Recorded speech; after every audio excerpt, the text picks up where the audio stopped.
Hey, what's up guys? Hello from Football Talk here.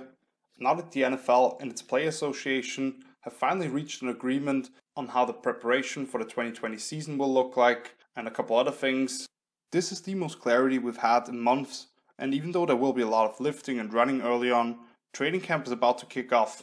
So I wanted to look at what I think will be the most interesting competitions for starting positions. Since there will be no preseason, this will only enhance those battles. And while I'm usually a little biased towards the rookies, since I spent several hundred hours watching them since the Super Bowl, this situation in theory should favor the most seasoned veterans. For this exercise, I tried to avoid some of the more obvious choices, such as the battle for the Bears starting quarterback, which has been and will be talked to death by all the major networks, or the Dolphins offensive line, which will be completely reassembled, and there's no specific spot necessarily that you can point out. So with that being said, let's dive right into this list. And the first position I want to talk about is the Green Bay Packers number 2 receiver. This category seems to make the list pretty much every year, and I still don't feel like the Packers have found a solution here. When you look at what head coach Matt LaFleur wants to build his offense around, with the zone run game and play action passing off that, the importance of a multitude of weapons at the receiver position might not be quite as high as it is in some more spread-oriented offenses, but this team still needs somebody to emerge alongside Davante Adams. And that is even more apparent now that they passed on the receiver in one of the more historically great drafts at the position. I ended up just calling this the number 2 receiver because the Packers like to move Davante Adams around.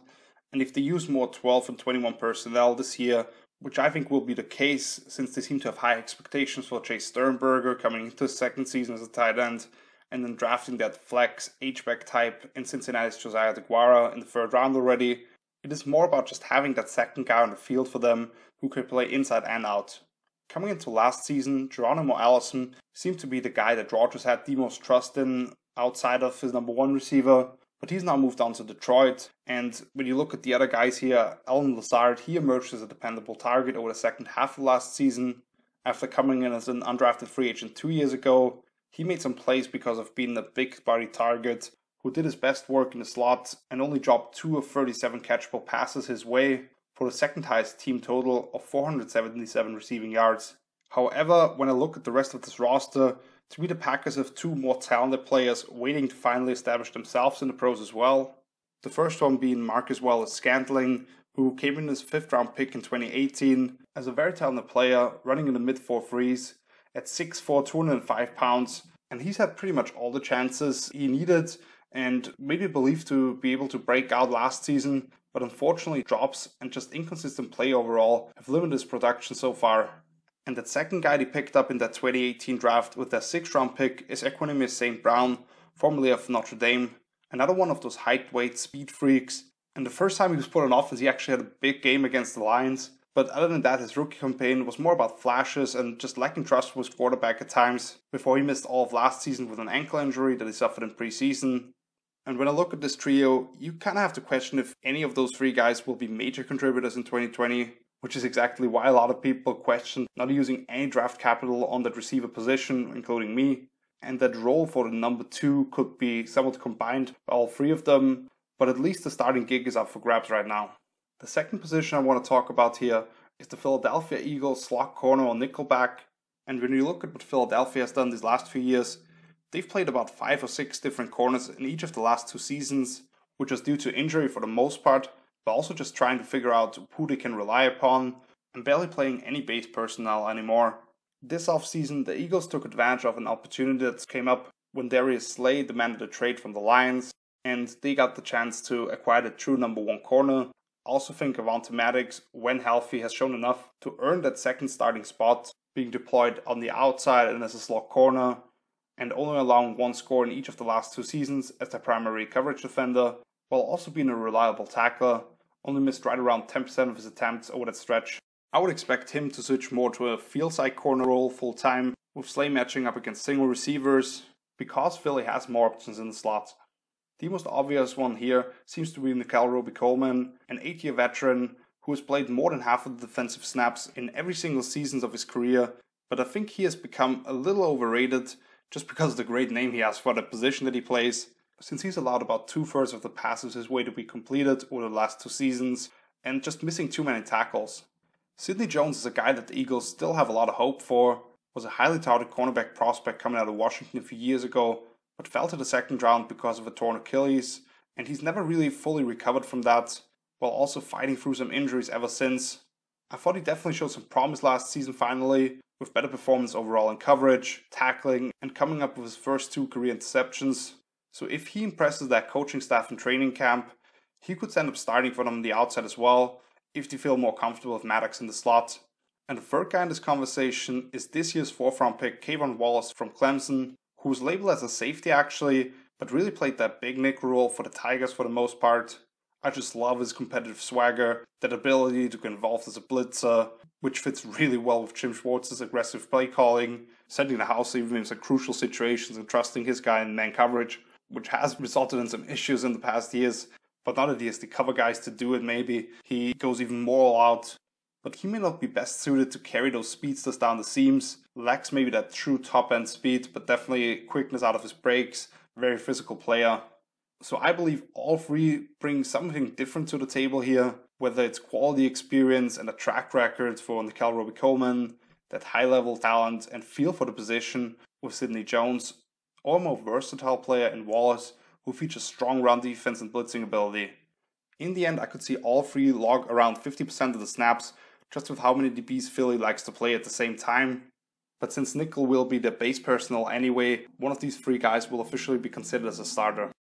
The third group I want to talk about here is the Cincinnati Bengals guard spots, because as much as you like what the Bengals have done this offseason, in terms of getting the franchise quarterback in Joe Burrow with that first overall pick, getting rid of some of those injury-riddled veterans, and finally spending some big money in free agency to improve the defense, if there's one position group that still holds them back from making it out of the bottom of the AFC North, it is the offensive line. Since they seem content having one of the worst starters at right tackle in the league with Bobby Hart, I'm going to look at the 2 guard spots in particular here, where I think you only want one of these 4 guys starting actually, but that's all they have right now, and they're going to have to pick 2 here. Last year's 4th round pick Michael Jordan ended up starting 9 of 13 games, and he really struggled all around in my opinion. Even though he definitely offers some intriguing measurements and athleticism, I always considered him more of a backup with some position flexibility for a team going forward, rather than a top-end starter. Third-year player Billy Price has been even more disappointing since they invested a first-round pick in him coming out of Ohio State. And similar to his former teammate in Jordan, I was lower on Price than most people, but not even I suspected him to have these kind of issues at both guard and center. Watching him play multiple years for the Buckeyes, you saw the power and that grip strength to make you believe he will be a solid starter, but just hasn't worked out. Now this year in the 6th round of the draft, Cincinnati grabbed another one of those guys who could give them some versatility in Kansas's Hakeem Adeniji, who played tackle for the Jayhawks actually, but projects well to the inside as well with his athletic upside. We saw him make that transition a little bit at the Senior Bowl, had some solid reps, but just inconsistent overall at this point.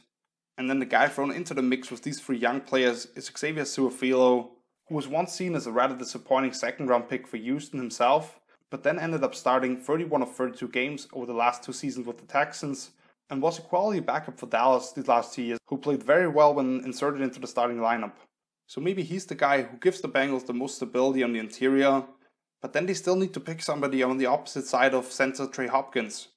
I think if he can get more consistent technically, I would personally like to give Adeniji a shot at some point at least, but since he's making that transition from the tackle position and really has no full offseason here as a rookie, that probably won't be the case for week 1. Moving to the defensive side of the ball here again, I have the Las Vegas Raiders, and I'm going with the free-tech defensive tackle, which is usually the D-tackle on the strong side, shading the outside shoulder of the offensive guard. When you look at the Raiders just 2 years ago, they finished dead last in total scoring defense, and their 13 sacks in the season was less than half of the next closest team. Last year they at least improved to 24th in points, and more than doubled the sack output at 32, which was a lot about some rookies coming onto the scene. This team is still far from getting where they ultimately want to be defensively, and if they want to make some noise as a group this season, they will have to take that next step still. When you look at the biggest needs this team had, outside of maybe wide receiver, linebacker by far was the biggest concern here, and they addressed that with 2 free agents in Corey Littleton and Nick Witkowski, who will immediately upgrade this group. I also like some of the young talent in the secondary, but on the D-line is where I'm not quite sure how snaps will be split yet. Max Crosby being one of the more productive rookies on the defensive line, and last year's 4th overall pick Cleveland Farrell, a lot of investment in him. Those two should be starting on the edges to go along with Carl Nassib and Arden Key being more rotational pieces. But the interior is to me where playing time will still be decided as we move towards the regular season. Last year, 3 defensive tackles were on the field for 50+% of the defensive snaps for the Raiders.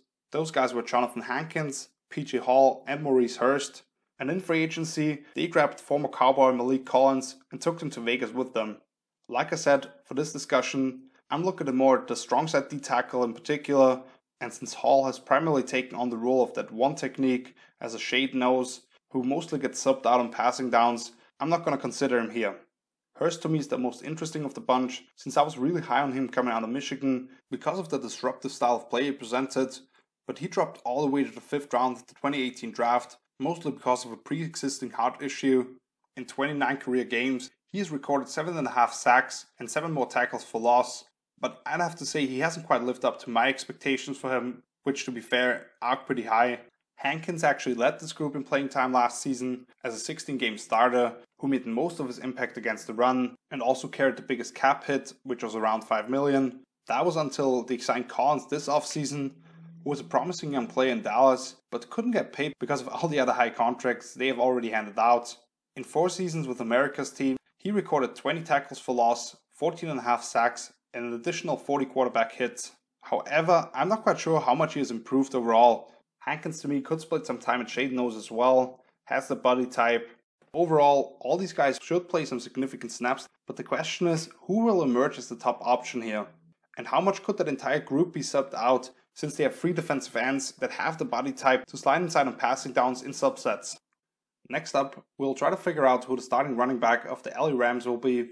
In today's NFL, where it's all about running back by committee and finding those specific skill sets, there are only like 3 or 4 true workhorse backs left, but I don't think there's any team with as much uncertainty on how touches will be split as the Rams. Now that they released Todd Gurley, who was on the field for them more than 70% of the snaps in each of the last 4 seasons, and has been a real star for them until his knees started becoming a huge question mark, a lot of opportunities have opened up for these young guys. Malcolm Brown is the veteran among this group, who coming into his 6th season with the Rams has averaged 278 scrimmage yards over the last 3 seasons and scored a career-high 5 touchdowns in 2018. He may not be a very flashy player, but he's a dependable pass catcher and protector, and really emerged for them as a goal line option in 2019. Then you have last year's 3rd round pick Darrell Henderson. He was far from being dependable as a rookie, dropping 1 of 6 targets and fumbling a toss on 1 of his 39 rush attempts. Overall, he recorded less than 100 offensive snaps, which made up for about 8% of those, and only 6 of them were spent blocking for his quarterback Jared Goff. However, he was a big play machine at Memphis, putting up a combined 3,600 scrimmage yards and averaging a ridiculous 8.9 yards per carry in each of the last 2 seasons with the Tigers. And he's also an excellent fit for the zone-based rushing attack under Sean McVay. The 3rd guy here is this year's 2nd round pick Cam Akers from Florida State. Once the number 1 overall running back recruit in the country, his career with the Seminoles didn't go quite as expected, but a lot of the issues had to do with horrendous offensive line play, and he still showed plenty of flashes. It was kind of hard to project this game to the next level just because of the amount of miscues up front, but what I know about Akers, he has tremendous feet to navigate through traffic, great burst through the hole, and that ability to just run through arm tackles with great balance. All those skills will definitely come in handy when lining up behind LA's starting 5, which had some major issues last season early on, before they inserted 2 rookies into the starting lineup, and I think that whole interior of the O-line will still be decided through camp. But if you ask me to bet on how this backfield will be used, this is what I would say. Akers should get the majority of the touches, because otherwise the Rams would not have invested a high draft pick in him, with plenty of other needs on the top-heavy roster, which includes the offensive line. Brown to me will be the primary 3rd down back and see plenty of goal line work as well. And then Henderson, he might be more of a designated runner who has that burst to threaten the edges of a defense. We switch back to defense with the New Orleans Saints search for a starting middle linebacker. Looking through the Saints roster, it's hard to find a lot of holes, if any, but if you're looking for one spot where they may not be fully settled, look no further than right in the middle of this defense. With Emmanuel Sanders finally being that 2nd guy to go along with Michael Thomas, and being dominant up front on either side of the ball, you have to look at the 2nd level of the defense here. Demario Davis is coming off a 1st-team All-Pro season as the will backer, but the other 2 spots I would say aren't fully locked in yet. With A.J. Klein leaving in free agency and Alex Anzalone just not being able to stay healthy, to me rookie Zach Barnes from Wisconsin has the best chance to be a strong side linebacker and be a key contributor for this group because of the hybrid ability to play off the ball and then come down on overfronts or be a rush end on subsets. So Mike is really the spot that I'm not sure about. Kiko Alonso once was a very promising young linebacker, but he probably had the worst season of his career last year, and now on his fourth team, played a career low 27% of the defensive snaps. Craig Robertson, the other veteran here, he amassed over 500 tackles in his first 6 years with the Browns and Saints combined, was a very strong run defender, but he's only started one game these last 2 seasons in New Orleans and struggled when on the field in 2019 in particular. He missed 18% of his tackling attempts and allowed all but one of the 14 targets his way to be completed. So my personal favorite here actually is the undrafted rookie they brought in from Michigan State, Joe Bachie. I had him as a top 100 prospect and talked about him as one of my impact UDFAs early on in May. You can check that out later. Bachie is a ferocious run defender with excellent instincts for the position and a track record of making plays in coverage as well. While there are some athletic limitations, that caused him to not have his name called over the 3 days of the draft, and it may lead to him being subbed out on third downs at times. I think he was definitely overlooked and can absolutely play base downs for the Saints. Plus, he has that blitzing ability that may keep you on the field in more passing situations as well. I'm very interested to see how defensive coordinator Dennis Allen deploys his personnel in those situations in general, since Bond can not only rush off the edge, but can also be used as that roaming blitzer. And they have some other guys up front with inside-out versatility when you look at Cam Jordan, Marcus Davenport, or even Sheldon Rankings moving out to the end spot. Next up, Washington TBD, their starting tight end. And just for future reference here, I think I will refer to this franchise as the Washington Football Team, but not as the nickname Washington Football Team. Since this obviously has to be a joke, to make an official announcement after a few weeks in this whole process and to come up with this. But let's forget about that. Other than the issues they have with all that kind of stuff, there are also some issues with this roster.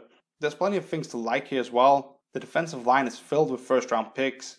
Terry McLaurin was a stud receiver as a rookie, and even though it didn't look great last season, I think people seem to be writing off a very talented passer in Dwayne Haskins prematurely. Yes, this team will have to win some low scoring affairs this season if they want to win any games, but to me, the offense can only surpass those salary low expectations. There's at least one questionable spot on the O-line, and we've yet to see anybody emerge among that receiving crew outside of Scary Terry. But they have a loaded running back room, which now includes third-round pick Antonio Gibson from Memphis, who could be that Swiss Army knife for new offensive coordinator Scott Turner, who I think will implement an offense that really helps his young quarterback as well.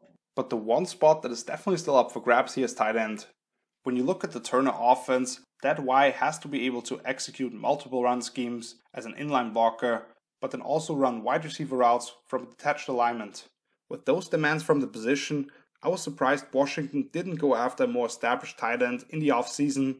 The only 2 additions here were an undrafted free agent and a 1-year, $1 million signing. Thaddeus Moss, yes, the son of Randy Moss, as an undrafted free agent, to me actually is the favorite to earn its starting gig, since his combination of hand placement and leg drive make him an asset as a blocker, while also having that experience being flexed out wide and winning on horizontal routes. The second guy added here is Richard Rodgers, whose most memorable play at this point came when catching a Hail Mary from Aaron Rodgers 5 years ago. Since leaving Green Bay, he has caught just 1 pass over his last 2 seasons, but his size and ball skills still make him an intriguing receiver. However, both of them are still looking to beat out Jeremy Sprinkle, who once Vernon Davis went down with an injury early on last season, started the final 13 games for them. He gets the job done as a blocker and doesn't really get the credit for it, but he's a very limited pass catcher in my opinion. Only 26 receptions for 241 yards and 1 touchdown last season. So absolutely one of the worst position groups in the entire league, but somebody has to produce for them. Alright, let's get into a final 3 and the last defensive position I'm going to be talking about. The Denver Broncos, number 2 cornerback. Coming into the offseason, the Broncos had 3 positions of need here: wide receiver, interior offensive line, and cornerback. With the first 2 picks in the draft, they got 2 stud pass catchers in Alabama's Jerry Jeudy and Penn State's KJ Hamler to give this offense a lot of firepower. And then in the 3rd round, they selected LSU center Lloyd Cushenberry to go along with Graham Glasgow coming over from Detroit in free agency. So they addressed those two areas, but corner is the one spot that they didn't really invest into outside of spending one of the third rounders on Michael Ojemudia from Iowa, since swapping Chris Harris for AJ Bouye was a parallel move at best to me. Even though Bouye might be in the early stages of his decline, he's still a very good player. However, that position across from him isn't completely settled in my opinion. The favorite right now seems to be Bryce Callahan, who missed all of last season with a foot injury after signing a 3-year, $21 million contract with the Broncos. He did average 82% of the snaps with Chicago's #1 ranked defense in 2018 in the games he actually started and finished, but the majority of those were spent in the slot. So even assuming he will play a big role for Denver, with them being right in the middle of NFL defenses when it comes to 5+ defensive backs being on the field for 73% of the snaps, these 3 players could theoretically make up for 2 starting spots next season. Isaac Yiadom played almost half of the defensive snaps for the Broncos last year, sort of a hybrid corner safety prospect coming out of Boston College 2 years ago. He actually almost exclusively lined up on the outside for them, but definitely had some struggles, allowing a passer rating north of 100 and being responsible for over 400 yards on just 45 targets. The guy I think is most likely to eat into the playing time is the rookie from the Hawkeyes. In the deep class at the cornerback position, Ojemudia to me was a guy that really stood out because of the physical profile he presented and how I saw him being able to use it. At the Senior Bowl, we saw him man up against some of the nation's top receivers and really hold his own after he was in an almost pure zone system at Iowa. The size may scream press corner here, but he doesn't have a lot of experience in that technique, and my biggest concern for him right now is finding the ball in the air late. With that being said, in a Vic Fangio scheme that won't leave him on an island too much, and having Justin Simmons as that in-between-the-numbers eraser, I would like to see him get extended playing time as a rookie. Let's talk about the Broncos' division rival, the LA Chargers. They are looking for a number 3 receiver. I actually tagged it as the Z receiver here. Whenever you hear people talk about the Chargers, and they don't get a lot of publicity as it is, they obviously want to talk about this loaded defense, and the next thing they bring up is that group of skill position players with Keenan Allen, Mike Williams, Hunter Henry, and Austin Eckler, who was actually unbelievable with the ball in space last season and made Melvin Gordon expendable. I like the way they've constructed this backfield to complement Eckler, with Justin Jackson being a banger in between the tackles, and Joshua Kelly coming over from UCLA, very tough runner as well, who excels in his own system. But you look at the options outside of that 4 guys that I just mentioned, with Virgil Green being the number 2 tight end, very solid blocker at that position, but he's averaging just 122 receiving yards per season in his career, and there really is nobody with any production to speak of behind those 2 starting receivers. Andre Patton was that guy last season for them, but he only accounted for 56 yards as an undrafted rookie, despite seeing 17 targets on the season. And then there's Joe Reed and KJ Hill, who were 5th and 7th round picks respectively in April for them. To identify who LA's number 3 receiver will be, we first have to look at which type of player they are looking for in that offense. Mike Williams is that classic big-bodied X receiver who they like to target on vertical patterns such as fades and post routes, where his ability to attack the ball in the air can really shine. But when you look at the offense last season, when he used Eckler a lot as a threat on jets or fly sweeps, or just motion him around the formation, as well as Henry having that ability to be flexed out wide as a single receiver at times, Williams on paper actually lined up quite a bit at Z and in the slot as well. Then you have Keenan Allen, very savvy route runner, nightmare to cover off the line, and at his best creating separation underneath. He can obviously play out wide and keep corners guessing by the way he stems his routes and just gives little head fakes, but he excels operating out of the slot. So what would make sense here is that field stretching Z receiver who can create that space on the short and intermediate level. Patton ran a 4.4 flat coming out of Rutgers as an undrafted free agent, and even though no other receiver outside of him has more than 2 career receptions on that roster, I've already mentioned how ineffective he was despite actually logging just over 500 offensive snaps in 2019, which was right around 50%. Joe Reed clocked it at 4.47, and while he was used more in the slot and as kind of a gadget player last season for Virginia, in 2018 he averaged 18.6 yards per grab, and you still saw that quick acceleration once the ball was in his hands. At this point, I think he telegraphs his route too much, but he should at least be effective on special teams as one of the premier returnmen in the country. And then there's KJ Hill, who actually dropped this far because the athletic testing was underwhelming, 4.6 in the 40, not in the same league speed-wise as those other 2 guys. And he definitely also needs to be more effective getting in and out of his breaks, just wastes a little too much time. You saw him at the Senior Bowl, routinely got open, but it took him a while just to get into his route, and he won't be able to quite do that at the next level. However, at the same time, he also routinely got open at Ohio State and made crucial plays for the Buckeyes. He's much better suited to play inside, but maybe they find a way to get all three of the top guys on the field if Hill's really that number 3 option for them. And finally, another one of those thorns in my eye, the Seattle Seahawks and their starting right tackle. You look at this team, Russell Wilson has just been so brilliant, and he's hidden a lot of the issues on the Seahawks roster. The one group that has really been a problem child for them for several years now is the offensive line. We still have to see how the addition of some of the young guys will look like on the interior, but the right tackle spot in particular has been an issue for a while here. With former first round pick Jermaine Ifedi moving on, or them moving on from Ifedi, you would have hoped that Seattle finally finds that long-term solution at the position, but instead they signed 2 more fringe starters at best in free agency. Brandon Shell has started 37 of 48 games over his last 3 seasons, and he has the athletic traits you want to see at that position, but at the same time he allowed 7 sacks last season, and the Jets decided to not resign him despite having major questions at both tackle spots at that point as well, which was before drafting Louisville's Mekhi Becton in the first round. Then the Seahawks brought in another former first round pick from a team with one of the worst track records of picking offensive tackles early. Cedric Ogbuehi started 25 combined games in his second and third season in the league, but even the Bengals, with major issues at that position, decided to let him walk after he was responsible for 14.5 sacks over that period. He was a full-time backup in Jacksonville last season, and now he's on a 1-year prove-it deal. And then there's 5th round pick Jamarco Jones from 2018, formerly of Ohio State. He started 2 games at right guard and 1 at left tackle last season due to injuries. After missing his entire rookie campaign with an ankle injury, he certainly had his fair share of struggles and was fighting through some nicks and bruises on a weekly basis, constantly being on the injury report. But you look at his game, brings a lot of thump at initial contact as a run blocker, and excellent foot quickness in protection, which is something that really stood out to me when evaluating his college tape. Certainly has some technical work still to do, but the talent is absolutely there. When you look at what the money has to say, Shell has the highest cap hit at $3.5 million, and Ogbuehi got a pretty good base salary of $1.3 million, considering that start to his career, while Jones accounts for less than $100,000 against the cap this year as part of his rookie deal. So if you just look at that, Shell has the best chances, and Ogbuehi can make a run at this as well. But the guy I really want to man that spot for future years is Jones, just because he has the talent and hasn't proven to me that he can't do it at this point. And he should also be in the running for one of those guard spots probably.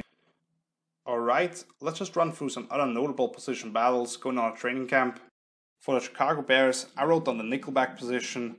They have a proven veteran in Buster Screen here, but the last 2 drafts, they invested in kind of similar players in Duke Shelley and Kindle Wilder in the middle rounds of the draft. Screen has the best odds here, but it's kind of confusing that they invested into that kind of position since none of those guys really are suited to play on the outside in my opinion. For the Detroit Lions, I have the defensive end position, where you have the 2 Okwara brothers in Julian and Romeo, and then Austin Bryant. Okwara, veteran with the most productive career so far. Austin Bryant, pretty disappointing so far. I think he came out the same year as Vic Beasley as that other guy, coming off the opposite edge for Clemson. And then Julian Okwara, really the most talented of the 3. A lot of power despite not the biggest frame, and has that ability to burst around the corner, but a pretty inconsistent player for Notre Dame, and he still has to put it all together before we put him out there. For the New York Giants, that second outside corner spot to go with James Bradbury. They have invested so much into the position and still don't seem to have the solution here. DeAndre Baker, first round pick just a year ago. We're not even sure if he's allowed to play now. Then Sam Beal, very talented player at Western Michigan, who they picked up in the supplemental draft 2 years ago, but he's barely seen the field so far in his young career. And then Grant Haley or Darnay Holmes, depending on who earns that starting nickel gig. Holmes is a guy that I like quite a bit. I think he'll start in the slot for them, so Haley might be in the mix for that second outside spot. For the Atlanta Falcons, I have the sub-linebacker, meaning the second guy to go with Deion Jones, especially in passing downs. Maybe the most obvious choice here, Deion Buchanan. He was basically drafted exactly for that back with the Cardinals a few years ago and played that same role for the Steelers in sub packages. They also have another player who I haven't watched a lot, Foyesade Olokun, very rangy play at that position as well. And then Michael Walker, kind of a hybrid edge stand-up linebacker at Fresno State. Could add something as a blitzer from different spots here as well. Maybe give them some more versatility here. Then the Arizona Cardinals, their 5 technique, meaning their base defensive end lining up across from the offensive tackle. Zach Allen is the guy who I think will be on the field for the majority of the snaps, and they spent a lot of money on Jordan Phillips coming out of the breakout year. Actually, I think overpaid for him. The sack output doesn't represent what kind of pass rusher and player he is, but those two guys should earn the majority of the snaps. Maybe like Fotu is a guy they bring in at the nose because he can just control the line of scrimmage. But probably that third spot between Jonathan Bullard, talented player coming out of Florida a few years ago, hasn't quite been able to get the snaps he deserves. Michael Dogby, like late last year at Temple, another talented player, but definitely has to improve his run defense before he's put out on the field. And Rashard Lawrence, a rock-solid run defender actually. Maybe not the most flashy player in the pass game, but was a leader for LSU. Should give them some stability as well if they put him out there. And a few AFC teams here. The Baltimore Ravens, their rush linebacker, which is a position Terrell Suggs played for years there. Pernell McPhee, he came back to Baltimore last season, has experience in that role. He's a man setting the edge and has experience with different twists and stunts up front. Can also line up inside and passing downs at times. Tyus Bowser, highly athletic player, also has some versatility playing off the ball at times, but has yet to live up to the second round status. And then Jalen Ferguson, who actually broke Suggs' single season record for sacks in college. Very sound pass rusher coming out of Louisiana Tech. May not have great burst off the edge or anything like that, but very good with his hands and just plays like a Raven. For the Bills, their second defensive end spot across from Jerry Hughes, with Mario Addison being probably the favorite for that spot. Has like 4 straight seasons of double-digit sacks. Trent Murphy, another one of those unheralded veterans, had a bit of a dip last season, but gets the job done when he's out there. And then second round pick AJ Epinesa, who I had a first round grade on, very long and big for defensive end. Strong anchor, passes hands very well as a pass rusher, should emerge at some point this season. For the Houston Texans, their tight end, which is a very interesting position here, since Darren Fells emerged as one of the bigger options in the red zone for them, but Jordan Akins always looming as well, very talented, more field-stretching F tight end for them. Jordan Thomas being the guy who I projected to have the biggest impact last season, big talented pass catcher, but missed multiple games with injury. And then Kahale Warring, a highly athletic tight end that is selected off San Diego State, gets after it in the run game and has great speed for the position. For the Jacksonville Jaguars, their free safety position, the second guy to go with Ronnie Harrison, Gerard Wilson being the one that is the best fit as a true free safety, even though he hasn't played especially well. But you have guys like Andrew Wingard and Josh Jones, best suited to play near the line of scrimmage, but maybe they go to more quarters looks this season. And then the guy that I like a lot, J.R. Reed, undrafted free agent out of Georgia, has to clean up his tackling a little bit and won't blow you away with his speed, but very sound in coverage, good feel for the position. A guy that I did not understand whatsoever why he wasn't drafted. And then the reigning Super Bowl champions, they have to figure out what they want to do at center or overall in the interior O-line. Now that Duvernay Tardif has elected to opt out of the season, bringing in Kelechi Osemele, he seems to be one of their starters. Maybe Martinez Ranking was a promising player and started 3 games I think for them before he got banged up last season. Go along with Austin Reiter and Andrew Wiley, 2 starters for them last season who played very well down the stretch. And then another one of those UDFAs that I like a lot, and Darrell Williams. I think I had him as a top 100 prospect. By far the best offensive lineman at East-West Shrine practices. Another one of those head scratchers. No idea why he didn't get selected. But yeah, that wraps things up here. Thank you so much for watching. If you enjoyed this video, please leave a like, subscribe to our channel, just share it with one friend today. You can check out some of my other breakdowns here on this YouTube channel or at my page hellosrealfootballtalk.com. I will be back next week, not totally sure what I'll put out first, since the NFL's Top 100 has premiered now, and I've already peeked into it a little bit, and when the list is complete I'll have a lot of issues with it. So I've already pretty much put together my list, and that'll be coming out soon. Either I'll put it out next week, or I'm gonna go with some fantasy diamonds for 2020. Let me know in the comments or on my social media channels which you would prefer first, and I'll still look at it through the week. So until then, see you later. Peace.